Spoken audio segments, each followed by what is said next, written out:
Во организација на Сдруженијето на оделенски наставници и учителя во соработка со Сдруженијето на просветни работници Куманово и поддршка од општината, вчера вечер во салата на Занаетчиски дом се одржа натпревар во рецитирање стиховите наши ги топлат срцата ваши. Станува збор за единствен натпревар во изразно рецитирање за ученици од оделенска настава, конкретно од 3 до 5 оделение. Жири комисијата имаше задача да бодува точност и дикција при рецитирањето, правилно акцентирање и мисловно емотивно доживување при рецитирање. Учениците ги оценуваа Ксенија Маказлиева Трајчева, одговорен уредник од издавачката куќа Просветно дело, Анита Цветковска, професор по драмска уметност во гимназијата Гоце Делчев и Сандрина Арсовска Јовановска, член на председателството на Сдруженијето на просветни работници Куманово. Одговорен општински координатор е оделенскиот наставник Душица Јакимовска. Во своето обраќање пред присутните меѓу останатото Јакимовска истакна: во секојдневната наша учителска работа се среќаваме со многу талентирани ученици. На нив посебно треба да им обрнеме внимание, да ги поттикнеме и охрабриме да се усовршуваат во својата креативност и посебност. Токму затоа Зон Учител на Македонија со големо задоволство ја прифати и поддржа иницијативата на Зон Куманово за организација и реализација на овој единствен натпревар во изразно рецитирање за ученици од оделенска настава. Со овој проект овозможуваме учениците да излезат од училишните клупи и гласно и изразно да говорат стихови од македонски поети на македонски јазик. Со тоа, заедно со учениците придонесуваме за негување на убавиот поетски збор искажан на македонски литературен јазик и да ги инспирираме да творат и говорат на нашиот мајчин македонски јазик. Присутните ги поздрави и председателката на Сдруженијето на просветни работници Куманово, Анита Димовска. Да осмислиш, да поттикнеш, да организираш и да реализираш во наставна активност со деца и оделенски наставници, значи да посветиш свое слободно време и да вложиш многу енергија и љубов. Да истраеш со идејата за надпревар по рецитирање за најмалите 3-та година поред, значи да негуваш трајни вредности и да ти се полни душата радост, слушајќи ги рецитаторите додека ги топлат срцата наши на мајчин јазик. Нека ова прерасне во традиција, а вие, дечиња, продолжете да читате и мечтаете приказни, песни и сказни на македонски јазик, да ткаете и во чување на јазикот да истраете, кажа Димовска.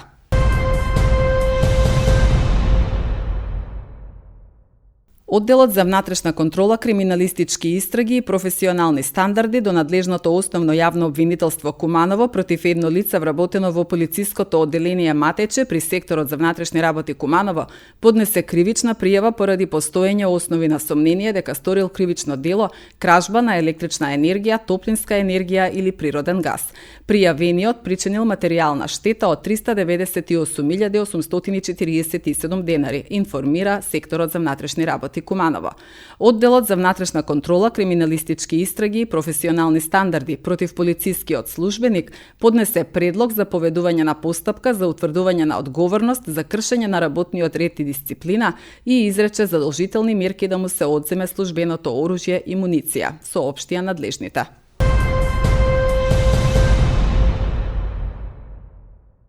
Оправдани ли се одлуките на Советот за поголемиот број субвенции, колкава искористеноста на мерките? Можат ли јавните предпријатија без помош од државата да излезат од негативните салда? Зошто е стопиран проектот за реконструкција на малиот плоштад? Кога ќе профункционира спортската сала? Со кои проекти аплицираше општината на вториот владин повик? Кои се приоритетите во пресрет на локалните избори? На овие и на многу други теми в петок во Став разговараме со председателката на Советот на општина Куманово, Ивана Ѓоргиевска.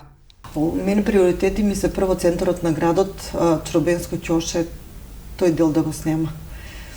Дали ќе се раззеленува таа површина? Според нас и КУП треба да се донесе во 2025 почеток на 26, што ќе биде предвидено таму, меѓутоа мене ми треба центар на град да биде многу по-среден, растретување да може каде да поминеме, да имаме поголеми пешачки патеки за одење. Исто голем приоритет ми е продолжување, односно регулирање на речното корито од Митев мост до Куба, проширување на тој кеј, трзање на тие бараки таму што се кај Кам, затоа што тоа се времени објекти, проширување на просторот за зеленилото, зајакната економија со развој на индустријска зона во која што многу се инвестира и со самото појавување на Lidl тука и ќе биде на 3 локации во општина Куманово, самото појавување на Lidl ќе има нови вработувања, ќе има конкуренција во цена. Значи тоа се приоритетите и мислам дека на сите кумановци се тоа приоритети.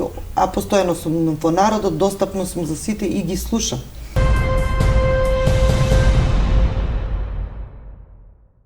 Советот на општина Куманово в понеделник ќе одржи редовна седница на која советниците ќе имаат можност да дискутираат за 13 точки од дневниот ред. Седницата е со директен пренос на програмата на Телевизија Плюс.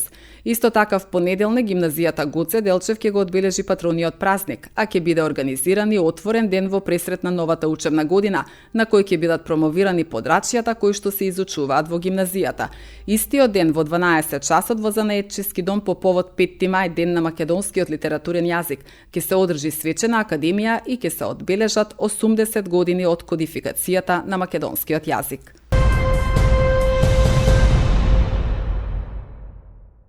Од 7 до 10 мај ќе се одржи 7-миот поред графити фест во организација на Сдруженијето Форма. Уметници од Македонија, но и од повеќе европски држави годинава во близина на гимназијата Гоце Делчев ќе цртаат графити и мурали на слободна тема.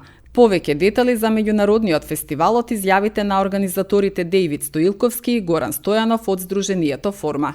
Годинава графити фест Куманово ќе се одржи 7-ми пат, значи традиционално, на локација Средно општинско уметничко училиште гимназија. Ќе трае 4 дена од 7 мај до 10 мај, каде што 7, 8, 9 мај ќе се цртаат мурали, а на 10 мај ќе е главното случување, односно ќе се исцртуваат графити. На оваа локација има доволен простор и за мурали, значи одиме во малку да смениме, значи во висина да направиме нешто. Секоја година добиваме и самите некои пораки од други уметници од страна кои што сакаат да учествуваат. Но ние, мислам, се придржуваме до нашиот став да викаме само активни уметници таа година или години пред тоа што се активни, што направиле некои добри дела, но секако поставаме можности за некои нови да се појават и да учествуваат на нашиот настан. Има надвор Македонија, значи од цел Балкан, но сега и пошироко одиме од Италија, од Грција, од Полска, од Шпанија и така натаму. Германија, и секој си црта тоа по тоа што е познат и ние им даваме потполна слобода на нив, затоа што не можеме да ги ограничиме да прават што ќе им кажеме, затоа што е фестивал и потполна слобода добиваат. Цело време сме активни, работиме и во други градови, како и на некои приватни планови, така и за пример не викаат и градоначалници на тие градови што се посебни фирми и така натаму. Значи и таму не викаат, не работиме само во Куманово и полека и во странство почваме да се пробиваме, така да го градиме тоа чекор по чекор. Кој секоја година и ова година имаме богата, ајде да кажеме, музичка програма, имаме богата програма за најмалите, бидејќи веќе трета година како поред професор Југослав со неговото среќно детство ја збогатува целата програма на овој фестивал. Така и ова година ќе има некаде околу 2 часа спортска манифестација од негова страна. Ќе имаме околу 4 до 5 диџеи, ќе имаме отприлike ќе биде тоа. Секоја година, од година во година растеме како фестивал, а искрено од сите тие што доаѓаат, ајде да ги наречеме странци, купуваме нешто од нив, учиме како е кај нив и гледаме да го примениме тоа на нашиот фестивал. Да, ова е единствен фестивал со ваков карактер во Македонија и што е некој новитет, минатата година правевме во Кочани еден мини караван, така да и ова година планираме да продолжиме во тој ритм.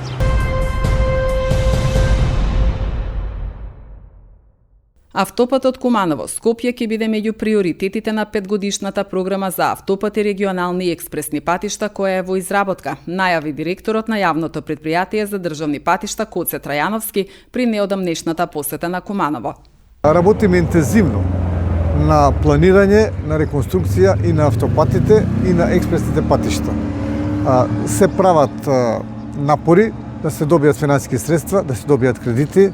по извори на средства од кај што ќе бидат тие финансирани. Сигурно и патниот правец Скопје-Куманово, како и триаголникот Хиподром, Петровец, Милодиновци е во тој приоритет, така да не можеме точно да кажеме сега, меѓутоа можам да кажем дека интензивно работиме. Работиме и на петогодишната програма за регионалните патишта и автопати и експресни патишта, која што петогодишна програма е последно направена 2013 година. Меѓутоа до оваа година ќе почнеме да ја правиме, така да знаеме однапред 5 години кои ќе бидат нашите приоритети.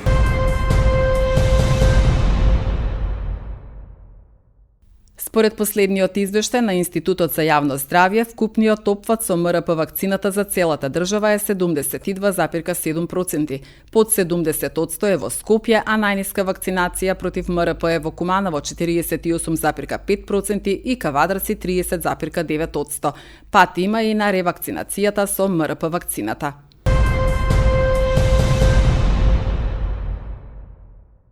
Владината мерка за ограничување на цените и маржите воведена пред рамазанските и велигденските празници завршува денес. Министерството за економија соопшти дека прво ќе ги анализира финалните резултати од мерката пред да одлучи за следните чекори. Доколку се детектираат неправилности, најавуваат построги мерки. Од 20 март годинава на предлог на Министерството за економија се применува ограничена бруто профитна маржа на 102 групи производи и се утврдуваат највисоки цени на 8 групи прехранбени производи. Со измените на Законот за заштита на потрошувачи, кои стапија во сила на 18 месецов, трговците на мало се обврзани јавно да ги објавуваат цените на производите на своите веб страници и да ги ажурираат секој ден до 10 часот.